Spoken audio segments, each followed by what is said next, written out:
ओम श्री गणेशाय नमः।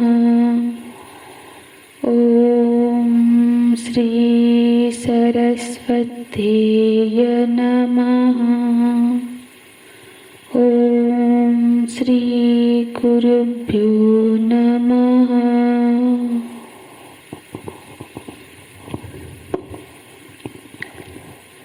देहिनोऽस्मिन् यथा देहे कौमारं यौवनं जरा तथा देहान्तरप्राप्तिः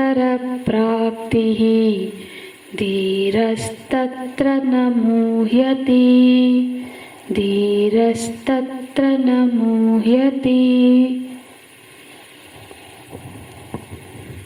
आरंभ में ही भगवान सीधे पारमार्थिक दृष्टि का निरूपण करते हैं।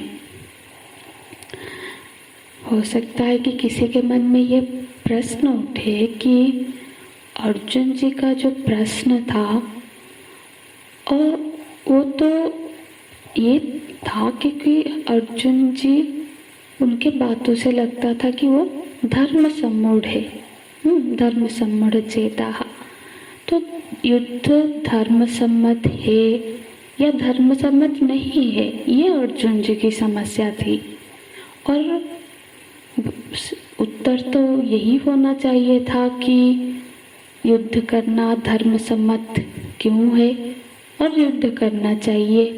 पर भगवान तो सीधे पारमार्थिक चर्चा कर रहे हैं कि एक आत्म वस्तु है जिसकी मृत्यु नहीं होती है।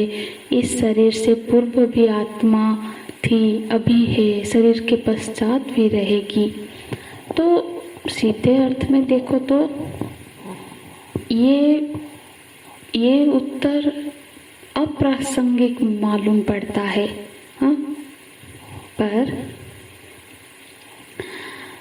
अर्जुन जी धर्म सम्मूढ़ थे है, पर उनका प्रश्न है यस् श्रेयः स्यात् तत् निश्चयं ब्रूहि। और सिर्फ केवल धर्म अधर्म की चर्चा से श्रेय की प्राप्ति तो नहीं होगी, शोक की निवृत्ति तो नहीं होगी। तो जब तक कि पारमार्थिक चर्चा नहीं होती है तब तक श्रेय की प्राप्ति तो नहीं होगी, क्योंकि तत्व ज्ञानात् अन्यत्र कैवल्य प्राप्ति न भवति। श्रेय की प्राप्ति माने कैवल्य मुक्ति। तो इसीलिए भगवान पहले ही पारमार्थिक तत्व का उपस्थापना करते हैं, उपदेश करते हैं। तो प्रतिज्ञा क्या हुई? न अनुशोचन्ते पंडिताः। ये सिद्धांत वाक्य है और इसके लिए हेतु क्या दिया गया? क्योंकि उनको एक ऐसी प्रमा की प्राप्ति है, ऐसा बोध है कि आत्मा एक नित्य आत्मा अस्ति। और यही बोध शोक से निवृत्ति कराती है। और अब आगे के श्लोक में भगवान दृष्टांत देते हैं। दृष्टांत माने जैसे जो एक दृष्ट होता है जिसको हम प्रत्यक्ष देख सकते हैं, माने हेतु को सिद्ध करने के लिए जब कोई दुष्ट घटना हमारे सामने होती है उसका दृष्टांत दिया जाता है। इस तरह से जब भगवान ये कह रहे हैं कि देह के नष्ट होने पर भी जो आत्म तत्व जो अहम है वो नष्ट नहीं होता है, तो ये हेतु क्या कौन से दृष्टांत में सिद्ध हुआ दिखाई देता है? तो दृष्टांत देते हैं कि देहिनोऽस्मिन् यथा देहे कौमारं यौवनं जरा। देहिन मतलब जो देहधारी है, उसको देही कहते हैं। हाँ, जो देह को मेरा मानकर बैठा है उसे कहते हैं देही। और देह क्या है?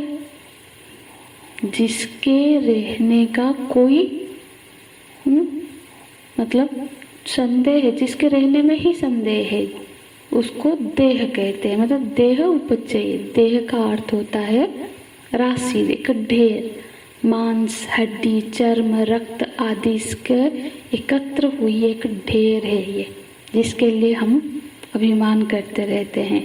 तो बोलते हैं देहिनोस्मिन्, अस्मिन् देहे, हाँ, इदं तया प्रत्यमान, जो यह के रूप में जो प्रत्यमान हो रहा है, हाँ, ये जो देह है, कौमारम, कौमारम मतलब कुमारयन्ति खेलन्ति इति कौमाराः, जो खिलौने से खेलता हुआ है वो कुमार है।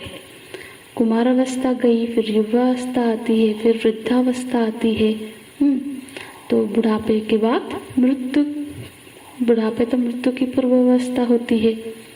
हालांकि शास्त्रों में ये कहा गया है कि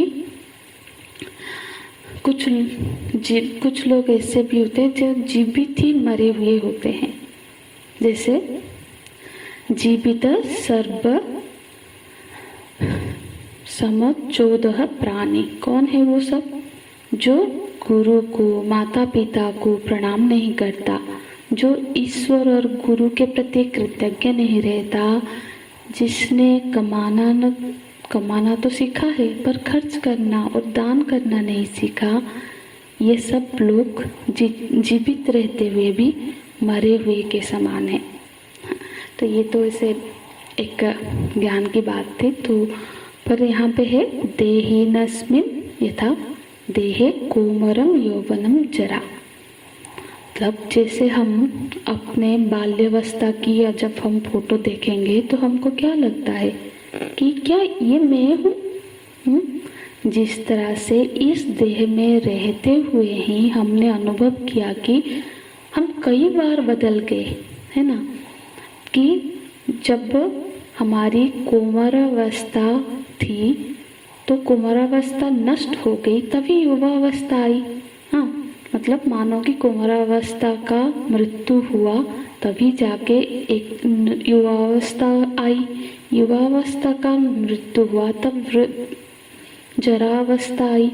पर ये सब होते हुए हमको तो कभी शोक नहीं हो रहा था, क्योंकि जो मैं है, ये जो अनुभव करने वाला है, उसका कोई मृत्यु नहीं हो रहा था। तो यहाँ पे ऐसा था कि जो देह के होते हुए भी हमको देह में भी कई बार परिवर्तन हमने लक्ष्य किया। जैसे कुमारावस्था, युवावस्था, वृद्धावस्था आती है, वैसे ही मृत्यु भी देह की एक अवस्था ही है। तो देहांतर प्राप्ति ही, देहांतर प्राप्ति में क्या होता है? देहांतर प्राप्ति में जो मिट्टी है, पानी है, जो पंच महाभूत है, वो तो वहीं के वही रहते हैं, अंतःकरण में तो वहीं का वही है, बस आकृति एक बदल जाती है। जैसे स्थूल शरीर में रहते हुए ही कुमारावस्था, युवावस्था आदि बदल गए, वैसे ही सूक्ष्म शरीर और कारण शरीर के रहते हुए ही देहांतर की प्राप्ति होती है। अर्थात जैसे बचपन, जवानी आदि स्थूल शरीर के अवस्थाएं थी, ऐसे ही ये जो देहांतर की प्राप्ति माने मृत्यु के बाद दूसरा शरीर धारण करना, ये सूक्ष्म शरीर, कारण शरीर की अवस्थाएं हैं।